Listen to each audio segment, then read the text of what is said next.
सब यहाँ क्यों आए हैं? क्योंकि आपको एक भयानक और डरावनी कहानी सुननी है। आपको चिंता करने की कोई जरूरत नहीं है। आपको ये कहानी सुनने के बाद बिल्कुल भी निराशा नहीं होगी, क्योंकि ये कहानी नहीं है बल्कि एक सच्ची घटना है। ये कैसी घटना होती है? एक चाबी संभाल कर नहीं रख सकती तुम। रितेश गुस्से में आग बबूला होकर नताशा पर गरजने लगा। उसके तेज होते तीखे लफ्जों से नताशा की आंखें डबडबा गई और वो रोने रोने को हो आई। अब बस भी कर रितेश, भाभी ने जानबूझकर थोड़ी खोई होगी चाबी। हम कुछ करते हैं ना। मोहन को अपनी तरफदारी करता देख नताशा में थोड़ी हिम्मत आती है और वो कहती है, हाँ जी, आप किसी चाबी वाले को क्यों नहीं बुला लेते? नताशा की बात सुन रितेश और भी ज्यादा मुंह बना लेता है। नताशा, ये तुम्हारा गांव नहीं है, जा बगल में से किसी को भी बुला लाएं। आधी रात में यहाँ चाबी वाला नहीं मिलता। फिर तो मेरा गांव ही अच्छा है, कम से कम लोग वक्त पर काम तो आते हैं। तुम्हारी हिम्मत कैसे हुई मुझे नीचा दिखाने की? एक बार ताला खोल लूं फिर तुम्हारी अक्ल ठिकाने लगाता हूं। रितेश इतना कहता हुआ नीचे से एक पत्थर लाता है और ताला तोड़ पैर पटकते हुए अंदर चला जाता है। लेकिन बेचारी नताशा वहीं अपने थप्पड़ पड़े गाल को पकड़े खड़ी रहती है। भाभी जी, आप रोइए मत। ना जाने रितेश को क्या हो गया है, पहले तो ऐसा नहीं करता था वो। पता है मुझे, उनका ऐसा रवैया सिर्फ मेरे साथ है, क्योंकि मैं गांव से हूँ ना, इसीलिए वो मुझे बिल्कुल पसंद नहीं करते। क्या गांव से होना इतना बुरा है? अरे नहीं भाभी जी, ऐसा बिल्कुल भी नहीं है। इतना कहता हुआ मोहन नताशा के चेहरे को अपने दोनों हाथों में भर उसके आंसू पोंछने लगता है। नताशा के दिल की धड़कन तेज हो जाती है, पर वो कुछ नहीं कहती, बस मोहन की आंखों में देखने लगती है जिसमें ऐसा प्यार था जो उसने आज तक अपने पति की आंखों में नहीं देखा था। भाभी जी, रितेश तो बेवकूफ है जो आपसे नफरत करता है। मुझे तो आप में डूब मरने का मन करता है। इतना कहता हुआ मोहन उसके लबों के करीब पहुंचने की कोशिश कर ही रहा था कि तभी ये क्या कर रहे हैं मोहन जी, आप दूर हटिए।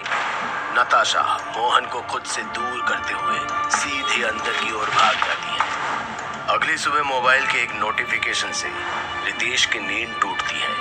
वो मोबाइल देखता है तो उसमें उस पल का वीडियो होता है जब मोहन नताशा के बिल्कुल करीब था और नीचे नताशा का मैसेज, रितेश, तुम जो प्यार मुझे नहीं दे पाए वो मुझे मोहन से मिल रहा है, इसलिए मैं हमेशा के लिए तुमसे दूर जा रही हूँ। मुझे वापस लाने की कोशिश मत करना। ये मैसेज देख रितेश की आंखें नम हो गई थी और वो रोते हुए अपने ससुर को कॉल करके सारी बात बता देता है कि नताशा ने उसके साथ क्या किया। साथ ही वो वादा भी करता है कि वो नताशा को वापस लेकर आएगा। लेकिन नताशा के पापा आग बबूला होकर कहते हैं, बिल्कुल भी नहीं। किसी दूसरे मर्द के साथ भागकर उसने मेरे कुल का नाम मिट्टी में मिला दिया है। आज से वो मेरे लिए मर गई। आप भी उसे मरा हुआ समझें और अपनी जिंदगी में आगे बढ़े। नताशा के पिता बहुत ही रूढ़िवादी समाज से थे, इतने कि अगर नताशा उनके सामने आ जाए तो वो इस गलती के लिए उसका सिर भी कलम कर दे। रितेश को भी पता था कि अब वो लौट कर नहीं आएगी। जी, मुझे भी यही लगता है अंकल कि अब वो लौट कर नहीं आएगी और उसके बिना इस घर में रहने का सोच भी नहीं सकता, इसलिए मैं वापस लंदन जा रहा हूँ। बात पूरी कर रितेश अपना सामान पैक करता है और एयरपोर्ट के लिए निकल जाता है। फिर पूरे 5 साल बाद वापस लौटता है, पर इस बार अकेले नहीं, एक लड़की के साथ वापस आता है। एंजेला, टैक्सी इधर है, तुम वहाँ क्या कर रही हो? एंजेला रितेश की गर्लफ्रेंड है जिसे वो हमेशा से प्यार करता आ रहा है, लेकिन घर वालों की जबरदस्ती के कारण उसे नताशा से शादी करनी पड़ी और एंजेला उसे छोड़कर लंदन चली गई। पर अब वो आजाद था अपने प्यार के साथ जिंदगी गुजारने के लिए। रितेश बेबी, हम कहाँ जा रहे हैं? नताशा से शादी कर दहेज में अपार्टमेंट मिला था, वो तो चली गई और वो अपार्टमेंट अब भी मेरा है। नहीं रितेश, मैं उस अपार्टमेंट में नहीं रहूंगी जहाँ तुम किसी के साथ। ओ बेबी, बस कुछ ही दिनों की बात है। उस अपार्टमेंट को बेचकर हम कहीं और शिफ्ट हो जाएंगे। कुछ दिनों की बात सुन एंजेला मान जाती है और गाड़ी एक हाई राइज सोसाइटी के बाहर रुक जाती है। रितेश घर की चाबी एंजेला के हाथ में देकर कहता है, बेबी अपना अपार्टमेंट 6th फ्लोर पर है, तुम जाओ मैं सामान लेकर आता हूँ, ये लो चाबी। एंजेला लिफ्ट लेकर सीधे 6th फ्लोर पर पहुंच जाती है। सामने उसके अपार्टमेंट का दरवाजा होता है। एंजेला गेट खोलने के लिए जैसे ही चाबी उठाती है कि दरवाजा अपने आप खुल जाता है और एंजेला को ठंडक सी महसूस होती है। वो अपार्टमेंट के अंदर पहुंच सभी लाइटों को जला देती है और अपना सामान रख सीधे वॉशरूम में चली जाती है। वो अपनी आंखों को बंद कर चेहरा धोने लगती है और फिर जैसे ही सामने आईने में देखती है तो उसका चेहरा खून से सना होता है और उसके पीछे एक धुंधली सी शक्ल की औरत होती है। एंजेला ये मंजर देखकर चीख पड़ती है और तभी उसके दरवाजे पर एक तेज दस्तक होती है। बेबी क्या हुआ? तुम चीख क्यों रही हो? दरवाजा खोलो। एंजेला आनन फानन में दरवाजा खोलती है और सीधे रितेश के गले लग जाती है। बेबी टंकी से खून निकल रहा है और यहाँ अंदर कोई औरत थी। मुझे बहुत डर लग रहा है। रितेश एंजेला को संभालते हुए कहता है, कहाँ है खून? यहाँ तो कोई भी नहीं है। एंजेला ने भी जब मुड़कर देखा तो कहीं भी खून के निशान नहीं थे और ना ही उस बाथरूम में उसके सिवा कोई और था। मैं सच बोल रही हूँ, यहाँ कोई थी। अरे थक गई हो तुम बेबी, भरम हो रहा होगा। चलो आओ रेस्ट कर लो। नहीं, इस घर में कुछ तो है। आते वक्त दरवाजा भी अपने आप खुल गया था और अब ये। क्या बात कर रही हो तुम? दरवाजा अपने आप कैसे खुल जाएगा? रितेश ने इतना कहा ही था कि एक तेज आवाज हुई। दोनों कमरे से बाहर निकलकर हॉल में आए तो देखा कि अपार्टमेंट का दरवाजा बंद था। पर कैसे? किसने किया दरवाजा बंद जबकि वो दोनों तो अंदर थे? मैं बता रही हूँ रितेश, कुछ तो गड़बड़ हुई है यहाँ। कौन है यहाँ? कौन है? बोलता क्यों नहीं? अरे दरवाजा किसने बंद किया? सामने आओ। रितेश के चीखने के साथ ही उसे एक तेज धक्का लगा और वो हॉल में रखे सेंटर टेबल पर गिर पड़ा और टेबल टूटकर चकनाचूर हो गई। रितेश! एंजेला चीखते हुए उसकी तरफ बढ़ी कि तभी ऐसा लगता है जैसे किसी ने उसके पाँव को पकड़कर अंदर खींच लिया। रितेश इस तरह गिरा था कि उसे हिलने का भी होश नहीं था और देखते ही देखते उसकी आंखों के सामने एंजेला घिसटते हुए वापस कमरे के अंदर चली गई। रितेश कैसे तैसे हिम्मत करके उठता है और लड़खड़ाते हुए कमरे के अंदर पहुंच जाता है, लेकिन उसे वहां एंजेला कहीं दिखाई नहीं देती। एंजेला, एंजेला, कहाँ हो तुम? एंजेला को ढूंढते हुए रितेश जैसे ही अलमीरा खोलता है उसमें से एक लाश सीधे उसके ऊपर आकर गिरती है और वो उसके नीचे दब जाता है।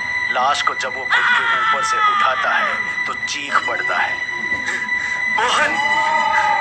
एंजेला, एंजेला तुम वहाँ नहीं। रितेश, ये क्या हो रहा है मेरे साथ? और मोहन तो नताशा के साथ भाग गया था, उसकी लाश यहाँ कैसे? मुझे नहीं पता। नहीं पता रितेश? तो ये लो। इस डरावनी आवाज के साथ एंजेला वापस से सीलिंग में जा लटकी। रितेश का डर के मारे गला सूखने लगा क्योंकि गूंजने वाली ये आवाज किसी और की नहीं बल्कि नताशा की ही थी, जिसका साया सीलिंग से लटकती एंजेला के पीछे से झांक रहा था। नहीं, तुम ये नहीं हो सकती।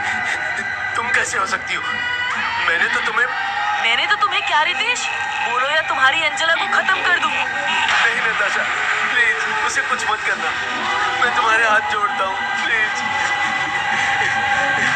रितेश, तुम बताओगे क्या हो रहा है यहाँ? कहाँ है नताशा और तुम किससे बात कर रहे हो? मैं यहाँ क्यों लटकी हुई हूँ? मैंने लटकाया है तुम्हें एंजेला। नताशा, तुम ये क्यों कर रही हो सब? तुम तो छोड़कर चली गई थी ना रितेश को। एंजेला की बात सुन नताशा उसे जमीन पर गिरा देती है और अपनी दर्द भरी कहानी बताने लगती है। तुम्हें क्या लगता है कि मैंने इसे छोड़ दिया? नहीं एंजेला, मुझसे पीछा छुड़ाने के लिए इन्होंने मुझे मार दिया अपने दोस्त के साथ मिलकर। नताशा उसे बताती है कि उस रात जब मोहन उसके करीब आया था तब रितेश ने पूरे प्लानिंग से उसका वीडियो बना लिया और फिर अगली सुबह नताशा के मोबाइल से खुद को मैसेज कर सबके सामने नताशा को बदनाम कर दिया और खुद लंदन निकल गया एंजेला के पास और पीछे उसके दोस्त मोहन को छोड़ गया उसे खत्म करने के लिए। लेकिन उसका दोस्त मोहन कई रात तक उसके साथ जबरदस्ती करता रहा और फिर एक दिन जब नताशा भागने की कोशिश करने लगी तो मोहन ने उसका काम तमाम कर अपार्टमेंट में ही चुनवा दिया। जब से उसकी आत्मा यहीं भटक रही है, अपने खून का बदला लेने के लिए, जिसकी शुरुआत उसने मोहन को मार कर की जब वो अपार्टमेंट में सालों बाद किसी के साथ रात रंगीन करने के लिए आया था। और तब से ही उसे इंतजार था कि रितेश वापस कब लौटे और वो अपने असली गुनहगार से बदला ले सके। नताशा, मैंने मोहन से बस तुम्हें खत्म करने को कहा था। मुझे नहीं पता था कि वो तुम्हारे साथ ऐसा कुछ करेगा। शर्म करो रितेश, शर्म करो। तुम ऐसा कैसे कर सकते हो? ये सब मैंने तुम्हें पाने के लिए किया है एंजेला। नहीं रितेश नहीं, मैंने ये कभी नहीं चाहा। इन दोनों की बातें सुन नताशा चीख उठी और एंजेला का गला पकड़कर उसे जमीन पर दे मारा। बंद कर अपनी बकवास रितेश। अगर चाहता है कि ये लड़की जिंदा रहे तो अभी मेरे ऊपर लगाए सारे दाग साफ कर। रितेश उसका मतलब समझ चुका था, पर उसकी हिम्मत नहीं हो रही थी कि वो नताशा के पिता को ये सब सच बताए, क्योंकि जो इंसान अपनी बेटी की गलती पर उसे मार सकता है तो फिर अपनी ही बेटी के हत्यारों को जहन्नुम से निकाल कर खुद अपने हाथों से मारने का जज्बा भी रखता है। लेकिन एंजेला की जान बचाने के लिए उसे ये भी करना पड़ता है। रितेश, तूने मेरी बेटी के साथ ये बिल्कुल भी सही नहीं किया।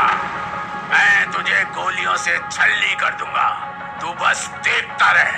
फोन कटते ही नताशा गायब हो गई और फिर रितेश ने एंजेला से कहा, चलो एंजेला, हमें यहाँ से भागना होगा वरना हमारी खैर नहीं। रितेश मैं मर जाऊंगी, लेकिन तुम जैसे घटिया इंसान के साथ नहीं रहूंगी। दूर ही रहना मुझसे। इतना कहते हुए एंजेला रितेश को छोड़कर चली गई। रितेश की आंखों से आंसू टपकने लगे। वो वहीं टूटकर बैठ गया।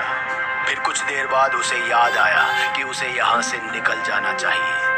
और जैसे ही वो निकलने की कोशिश करता है कि उसके सामने नताशा आ जाती है। तुम कहाँ चले रितेश? अपनी मौत का इंतजार नहीं कर पा रहे क्या? कहो तो अभी जान निकाल दूं। रितेश नताशा को कुछ भी जवाब नहीं देता, सीधे दरवाजे की तरफ भागता है। लेकिन नताशा के एक इशारे पर वो सीधे दीवार पर लगे हिरण के सींगों पर जाकर धंस जाता है, जहाँ से वो निकल नहीं पाता और ना ही मर पाता है। और अगली सुबह जब नताशा के पिता वहाँ आते हैं तो रितेश को वहाँ लटका देख बचाते नहीं बल्कि अपनी बंदूक से उसके सीने को छलनी कर देते हैं और फिर साइड टेबल पर रखे नताशा के फोटो को लेकर रोने लगते हैं। मैंने किसी और की बात पर यकीन करके तुझे गलत मान लिया था। कितनी बड़ी भूल की थी मैंने। भगवान ना करे कोई और बाप यूं ही अपने फूल से बेटी को किसी के भी हाथ सौंप दे और उसे मुझ जैसा दिन देखना पड़े। मुझे माफ कर देना बेटी, मुझे माफ कर देना।